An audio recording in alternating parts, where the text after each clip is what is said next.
राधे राधे। जय जय श्री राधे। आज एकादशी है।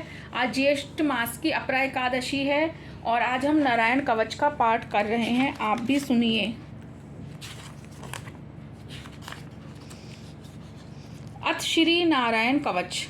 राजा परीक्षित ने पूछा, भगवान देवराज इंद्र ने जिससे सुरक्षित होकर शत्रुओं की चतुर्गणी सेना का खेल खेल में अनायासी जीतकर त्रिलोकी की राजलक्ष्मी का उपभोग किया, आप उस नारायण कवच को मुझे सुनाएं और यह भी बतलाएं कि उन्होंने उससे सुरक्षित होकर रणभूमि में किस प्रकार आक्रमणकारी शत्रुओं पर विजय प्राप्त की। श्री सुखदेव जी ने कहा, जब देवताओं ने विश्वरूप को पुरोहित बना लिया, तब देवराज इंद्र के प्रश्न करने पर विश्वरूप ने उन्हें नारायण कवच का उपदेश किया। तुम एकाग्र चित्त से उसका श्रवण करो। विश्वरूप ने कहा, देवराज इंद्र, भय का अवसर उपस्थित होने पर नारायण कवच धारण करके अपने शरीर की रक्षा कर लेनी चाहिए। उसकी विधि यह है, पहले हाथ पैर धोकर आचमन करें, फिर हाथ में कुश की पवित्री धारण करके उत्तर मुंह में बैठ जाएं। इसके बाद कवच धारण पर्यंत और कुछ ना बोलने का निश्चय करके पवित्रता से ओम नमो नारायण और ओम नमो भगवते वासुदेवाय इन मंत्रों के द्वारा हृदय आदि अंगन्यास तथा अनुष्ठादि करन्यास करें।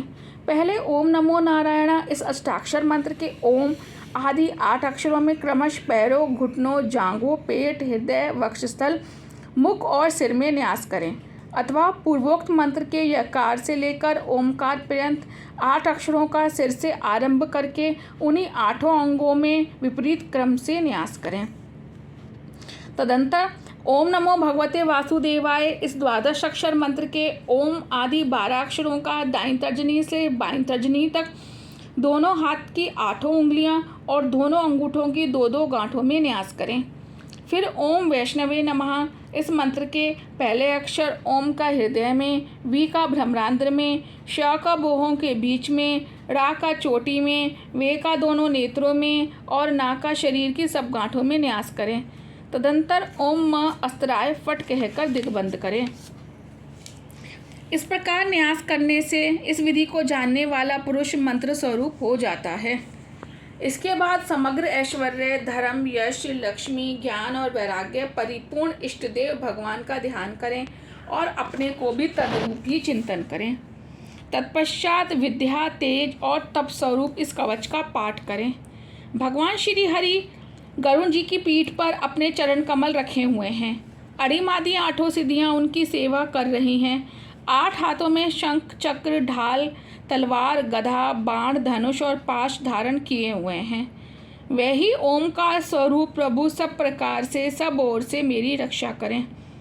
मत्स्य मूर्ति भगवान जल के भीतर जल जंतुओं से और वरुण के पास से मेरी रक्षा करें।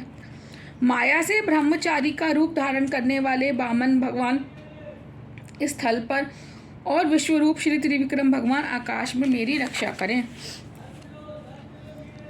जिनके घोर अट्टहास करने पर सब दिशाएं गूंज उठी थीं और गर्भवती दैत्य पत्नियों के गर्भ गिर गए थे, वे दैत्य युद्धपतियों के शत्रु भगवान नरसिंह के लिए जंगल, रणभूमि आदि विकट स्थानों में मेरी रक्षा करें। अपनी दाढ़ों पर पृथ्वी को उठा लेने वाले यज्ञ मूर्ति वराह भगवान मार्ग में, परशुराम जी पर्वतों के शिखरों पर और लक्ष्मण जी के सहित भरत के बड़े भाई भगवान रामचंद्र प्रवास के समय मेरी रक्षा करें। भगवान नारायण मारण मोहन आदि भयंकर अभिचारों और सब प्रकार के प्रमादों से मेरी रक्षा करें। ऋषि श्रेष्ठ नर गर्भ से योगेश्वर भगवान दत्तात्रेय योग के विघ्नों से और त्रिगुणाधिपति भगवान कपिल कर्म बंधनों से मेरी रक्षा करें। परम ऋषि सनत कुमार कामदेव से हैगिरी भगवान मार्ग में चलते समय देव मूर्तियों को नमस्कार आदि ना करने के अपराध से, देवऋषि नारद सेवा अपराधों से और भगवान कच्छप सब प्रकार के नरकों से मेरी रक्षा करें। भगवान धन्वंतरी कुपथ्य से, जितेंद्रिय भगवान ऋषभदेव सुख दुख आदि भयदायक द्वंद्वों से, यज्ञ भगवान लोक अपवाद से, बलराम जी मनुष्यकृत कष्टों से और श्री शेष जी क्रोधवश नामक सर्पों के गढ़ से मेरी रक्षा करें। भगवान श्री कृष्ण द्वैपायन व्यास जी अज्ञान से तथा बुद्धदेव पाखंडियों से और प्रमाद से मेरी रक्षा करें।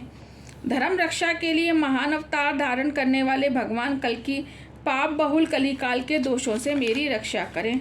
प्रातःकाल भगवान केशव अपनी गदा लेकर, कुछ दिन चढ़ जाने पर भगवान गोविंद अपनी बांसुरी लेकर, दोपहर के पहले भगवान नारायण अपनी तीक्ष्ण शक्ति लेकर और दोपहर को भगवान विष्णु चक्रराज सुदर्शन लेकर मेरी रक्षा करें।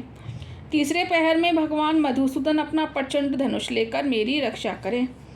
अर्धरात्रि के पूर्व तथा अर्धरात्रि के समय अकेले भगवान पद्मनाभ मेरी रक्षा करें। रात्रि के पिछले पहर में श्री वत्सलांचन श्री हरि, उषा काल में खड्गधारी भगवान जनार्दन, सूर्योदय से पूर्व श्री दामोदर और संपूर्ण संध्याओं में कालमूर्ति भगवान विश्वेश्वर मेरी रक्षा करें। सुदर्शन आपका आकार चक्र की तरह है। आपके किनारे का भाग प्रलयकालीन अग्नि के समान अत्यंत तीव्र है। आप भगवान की प्रेरणा से सब ओर घूमते रहते हैं। जैसे आग वायु की सहायता से सूखे घास फूस को जला डालती है, वैसे ही आप हमारी शत्रु सेना को शीघ्र से शीघ्र जला दीजिए। कौमुद की गदा आपसे छूटने वाली चिंगारियों के स्पर्श ब्रज के समान असह्य है। आप भगवान अजीत की प्रिया हैं और मैं उनका सेवक हूँ। इसलिए आप कुष्मांड, विनायक, यज्ञ, राक्षस, भूत और प्रेत आदि ग्रहों को अभी कुचल डालिए तथा मेरे शत्रुओं को चूर चूर कर दीजिए। शंखश्रेष्ठ, आप भगवान श्री कृष्ण के फूंकने से भयंकर शब्द करके मेरे शत्रुओं का दिल दहला दीजिए एवं जातुधान, परमर्थ, प्रेत, मातृका, पिशाच तथा ब्रह्म राक्षस आदि भयावह प्राणियों को यहाँ से झटपट भगा दीजिए। भगवान की शेष तलवार आपकी धार बहुत तीक्ष्ण है। आप भगवान की प्रेरणा से मेरे शत्रुओं को छिन्न भिन्न कर दीजिए। भगवान की प्यारी ढाल आप में सैकड़ों चंद्राकार मंडल हैं। आप पाप दृष्टि पापात्मा शत्रुओं की आंखें बंद कर दीजिए और उन्हें सदा के लिए अंधा बना दीजिए। सूर्य आदि ग्रह, धूमकेतु आदि केतु, दुष्ट मनुष्य, सर्प आदि रेंगने वाले जंतु, दाढ़ों वाले हिंसक पशु, भूत प्रेत आदि तथा पापी प्राणियों को से हमें जो जो भय हो और जो जो हमारे मंगल के विरोधी हों, वह सब भगवान के नाम, रूप और आयुधों का कीर्तन करने से तत्काल नष्ट हो जाएं। व्रत, रथंतर आदि सामवेदीय स्त्रोतों से जिनकी स्तुति की जाती है, वे वेदमूर्ति भगवान गरुण और विश्वक्सेन जी अपने नामोच्चारण के प्रभाव से हमें सब प्रकार की विपत्तियों से बचाएं। श्री हरि के नाम, रूप, वाहन, आयुध और श्रेष्ठ पार्षद हमारी बुद्धि, इंद्रिय, मन और प्राणों की सब प्रकार से आपत्तियों से बचाएं। जितना भी कार्य अथवा कारण रूप जगत है, वह वास्तव में भगवान ही है। इस सत्य के प्रभाव से हमारे सारे उपद्रव नष्ट हो जाएं। जो लोग ब्रह्म और आत्मा की एकता का अनुभव कर चुके हैं, उनकी दृष्टि में भगवान का स्वरूप समस्त विकल्पों से, भेदों से रहित है। फिर भी वे अपनी माया शक्ति के द्वारा भूषण, आयुध और नाम रूप शक्तियों को धारण करते हैं। यह बात निश्चित रूप से सत्य है। इस कारण सर्वज्ञ, सर्वव्यापक भगवान श्री हरि सदा सर्वदा सब स्वरूपों से हमारी रक्षा करें। जो अपने भयंकर अट्टहास से सब लोगों के भय को भगा देते हैं और अपने तेज से सबका तेज ग्रस लेते हैं, वह भगवान नरसिंह दिशा विदिशा में नीचे ऊपर बाहर भीतर सब और हमारी रक्षा करें। देवराज इंद्र, मैंने तुम्हें यह नारायण कवच सुना दिया। इस कवच से तुम अपने को सुरक्षित कर लो, बस फिर तुम अनायास ही सब दैत्य युद्धपतियों को जीत लोगे। इस नारायण कवच को धारण करने वाला पुरुष जिसको भी अपने नेत्रों से देख लेता है अथवा पैरों से छू देता है, वह तत्काल समस्त भयों से मुक्त हो जाता है।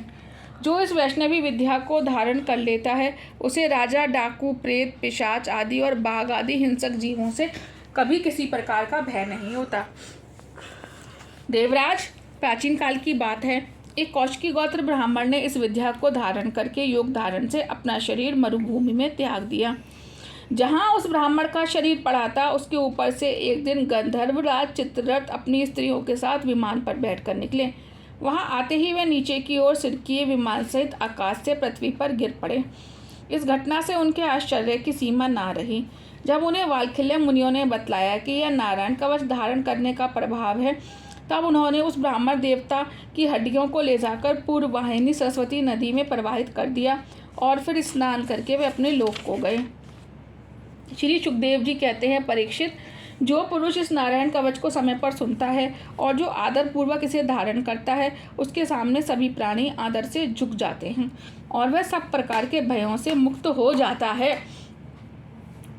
परीक्षित, शतकृत इंद्र ने आचार्य विश्वरूप जी से यह वैष्णवी विद्या प्राप्त करके रणभूमि में असुरों को जीत लिया और वह त्रिलोक्य लक्ष्मी का उपभोग करने लगे। राधे राधे।